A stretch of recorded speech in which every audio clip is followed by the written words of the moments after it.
Alright, we're looking at page 25 and 26 of your guided workbook, and this is talking about a concept called Consumer Price Index. And basically it's just a ratio that helps you compare prices from previous years to the current year. You can look up more information if you want to about this, and you can find out what you want to know. But in this chart they gave you that the Consumer Price Index in 1990 was 130.7. and the Consumer Price Index in the year 2005 is 195.3. So if I have something that costs $6.50 in 1990, how much would it cost in 2005? And that's where we can set up our Consumer Price Index. We can set up a ratio and a proportion. So we have the 130.7, the 195.3. The $6.50 was the cost in 1990, and I want to know the cost now. And I do my cross product, and I find out that currently that item would be $9.71. So we can use those Consumer Price Index values to find these things. So another thing we can use it for is, like here we have euros and US dollars. So the conversion factor from euros to US dollars is 4 to 5. So I have a cup of coffee, or a latte, that cost $2 in euros, or I said that wrong. It cost 2 euros, and I want to figure out how much it cost in dollars. So I can set up my proportion, and I can cross multiply, and I can find out that it would cost $2.5. So something that would cost 2 euros would cost $2.5. I could do the same thing over here and figure out something that would cost $3.5 would be 2.8 euros. So they're asking you, what's more expensive? A latte that is 2 euros or one that costs $3.50? So when we match up these values and compare, we find out that the 2 euros is $2.50.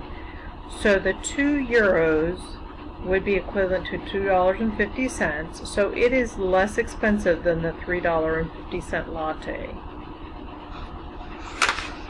Okay, so then we have another one.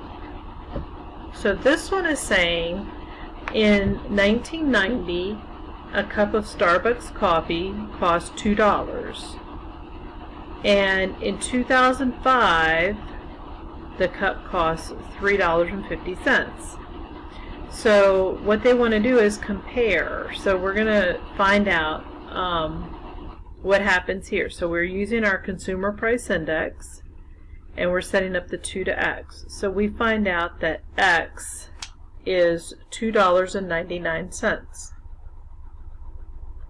So what that says, that in 1990 the cup of latte was $2, but in 2005 it would be $2.99. But in reality, in 2005, it's $3.50.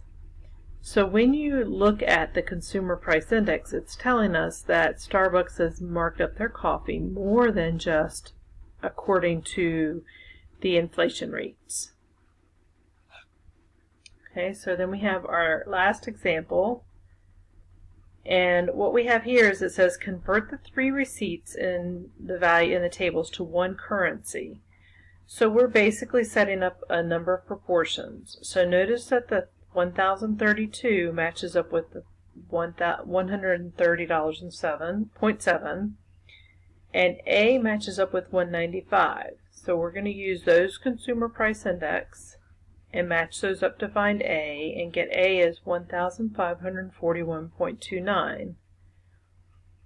Notice the 2025 matches up with 172, and the B is 195. So we're going to set up those 2 proportions and cross multiply and find out 2,296.64. So what does all this mean? So $1,032 in 1990 would be, according to the Consumer Price Index, would be $1,541.29. Now, $2,000 in receipts, 2,025 in receipts, and 2,000 would now be $2,296 in receipts. So here we are in 2005, and they're actually showing the receipts are $2,154. So if I followed my inflation rate for 2000, then I actually would be seeing a higher price for my receipts if I continued that pattern.